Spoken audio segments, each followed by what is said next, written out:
स्वप्न कक्ष। एक शहर में एक परिश्रमी, ईमानदार और सदाचारी लड़का रहता था। माता पिता, भाई बहन, मित्र, रिश्तेदार सब उसे बहुत प्यार करते थे। सबकी सहायता को तत्पर रहने के कारण पड़ोसी से लेकर सहकर्मी तक उसका सम्मान करते थे।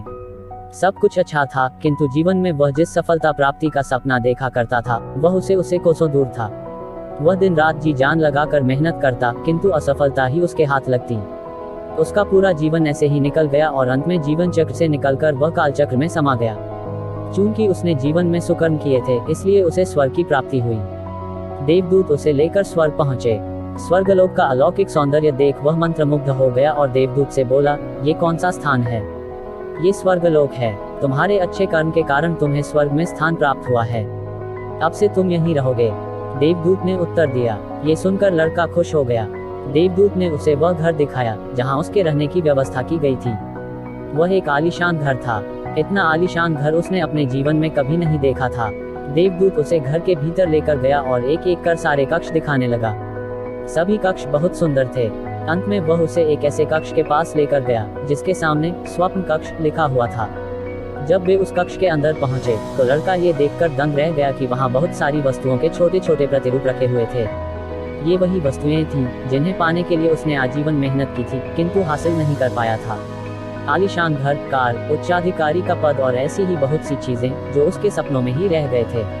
वह सोचने लगा कि इन चीजों को पाने के सपने मैंने धरती लोक में देखे थे, किंतु वहां तो ये मुझे मिले नहीं। अब यहाँ इनके छोटे प्रतिरूप इस तरह क्यों रखे हुए हैं? वह अपनी जिज्ञासा पर नियंत्रण नहीं रख पाया और पूछ बैठा, ये सब यहाँ इस तरह, इसके पीछे क्या कारण है?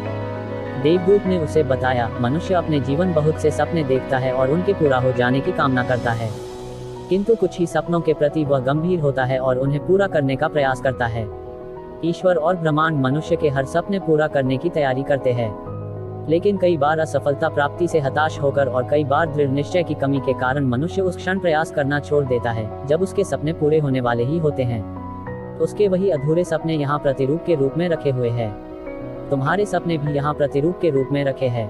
तुमने अंत समय तक हार न मानी होती तो उसे अपने जीवन में प्राप्त कर चुके होते। लड़के को अपने जीवन काल में की गई गलती समझ आ गई, किंतु मृत्यु पश्चात अब वह कुछ नहीं कर सकता था।